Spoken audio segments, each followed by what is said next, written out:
दोस्तों जय मसीह, आप सभी का प्रभु यीशु मसीह के नाम में बहुत बहुत स्वागत है। 5 minutes Bible study with pastor Dhanraj के इस प्रोग्राम में। दोस्तों आज का विषय रखने से पहले आपको जल्दी से याद दिलाता हूं कि अगर आपने मेरे चैनल को अभी तक सब्सक्राइब नहीं किया है तो जल्दी से कर लें।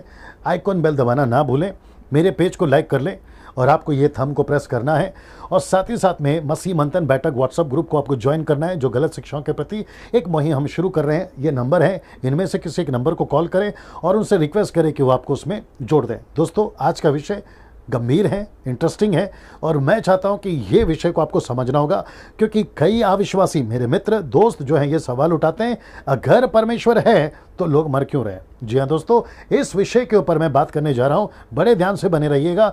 थोड़ा सा लंबा होगा लेकिन बने रहिएगा। अगर परमेश्वर है तो लोग मर क्यों रहे, इसको कई लोग सवाल उठाते हैं। अगर विश्वासियों के मन में यह प्रश्न है, आज इसको मैं कोशिश करूंगा जवाब देने की। मेरे साथ में बने रहे।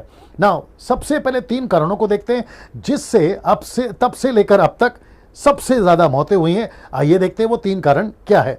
पहला, जिसको कहते हैं नेचुरल डेथ, यानी उम्र हो गई और आदमी मर गया। दूसरा, जो सबसे ज्यादा मौतें हुई हैं और वह है बीमारी।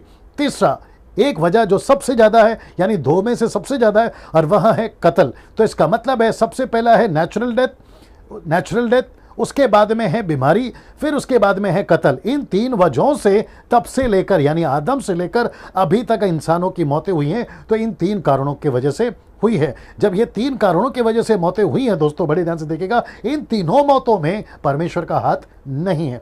तो प्रश्न ये उठता है, फिर परमेश्वर को दोष क्यों दिया जाता है? सबसे पहला आदमी मरा कैसे? नेचुरल डेथ से। दूसरा आदमी मरा कैसे? बीमारी से। तीसरा आदमी मरा कैसे? कत्ल करने से, आपस में एक दूसरे को मार लिए। तो परमेश्वर का हाथ यहां पर का है। तो सबसे पहली चीज जो सबसे ज्यादा मौतें होती है इन तीनों में से किसी एक से, तो सबसे पहला तो ये तो पता चल गया इसमें परमेश्वर का हाथ नहीं है। अब बचा बाकी रीजनों से या कारणों से जो मौतें हो रही हैं, और लोग कहते हैं कि परमेश्वर उसको क्यों नहीं रोकता। आइए उसको भी देख लेते हैं, उसको भी जांचते हैं कि इन 3 के अलावा जो बाकी कारणों से मौतें हो रही हैं उसके पीछे क्या परमेश्वर है या फिर कोई और है। आइए उसको देखते हैं। बड़े ध्यान से मेरे साथ में बने रहें। इन प्रश्नों के पीछे यानी कि बाकी कारणों से जो मौतें हो रही है, परमेश्वर उसको क्यों नहीं रोकता, उसके पीछे जो कारण है वह है पाप। जी हां दोस्तों, वो है पाप। इसका मतलब है कि पाप के चलते बाकी चीजें हो रही है। आइए देखते कैसे।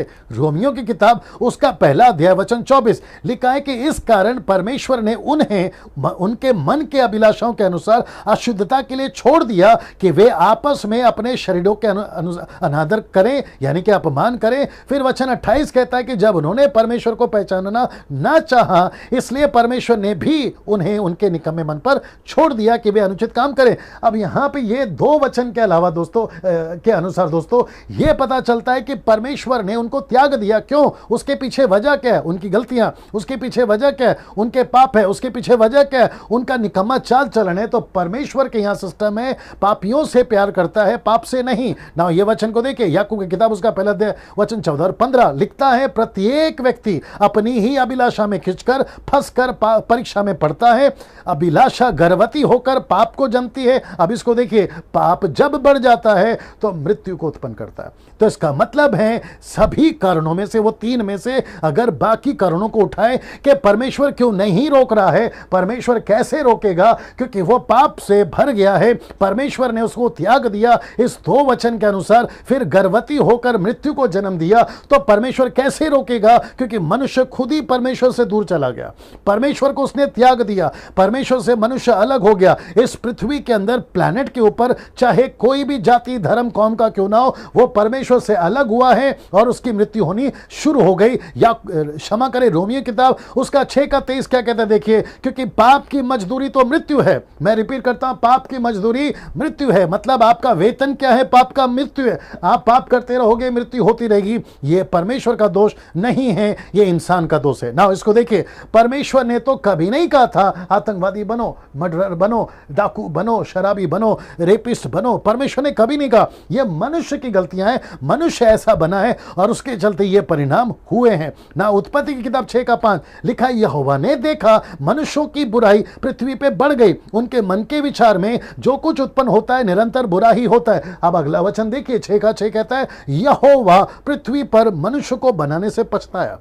ऐसा नहीं लिखा है जानवर को बनाने से, चीड़ कौवों को बनाने से या किसी और चीजों को बनाने से, लिखा है मनुष्य को बनाने से पछताया। इसका मतलब क्या है? मनुष्य इतना बिगड़ गया तब से लेकर अब तक आप अंदाजा नहीं लगा सकते, और उसके चलते परिणाम क्या है? मृत्यु। ना इसको देखिए, हर कंट्री का अपना एक लॉ एंड ऑर्डर है, उनके कुछ रूल्स हैं, उनके कुछ लॉज हैं, और लॉ क्या कहता है? जैसे गलती करोगे उसका परिणाम मिलेगा। जैसे जेल में डालना, फांसी की सजा देना, गोली मार देना जिसको इनकाउंटर भी कहते हैं, फिर पत्थर से मार देना या फिर जिंदा जला देना, ये आपके कंट्री का लॉ है। अब आप सोच के देखिए, अगर आपके कंट्री का लॉ होगा तो परमेश्वर का कानून भी तो होगा ना, लॉ होगा ना। परमेश्वर का कानून क्या है? पाप करोगे मृत्यु आएगी, मुझसे दूर जाओगे मृत्यु आएगी, मुझसे दूर जाओगे तुम बिखर जाओगे। वचन देखिए, ये आखिरी वचन है, वचन देखिए मत्ती की किताब उसका 12:30 में क्या लिखा देखिएगा, लिखा है कि जो मेरे साथ नहीं वह मेरे विरोध में है, और जो मेरे साथ नहीं बटोरता वह बिखरता है। इसका मतलब है स्कैटर्स। वचन कहता है स्कैटर्स, मतलब वो बिखरता है। परमेश्वर कहता है साफ साफ, दोस्तों बड़े ध्यान से सुनिएगा, परमेश्वर कहता है अगर तू मेरे साथ में है सुरक्षित है, मेरे साथ में नहीं है तो पाप में है, और जब तू पाप में है तो तेरे ऊपर मृत्यु पक्का आएगी। अगले वीडियो में फिर मुलाकात होगी। प्रभु आपको आशीष दे।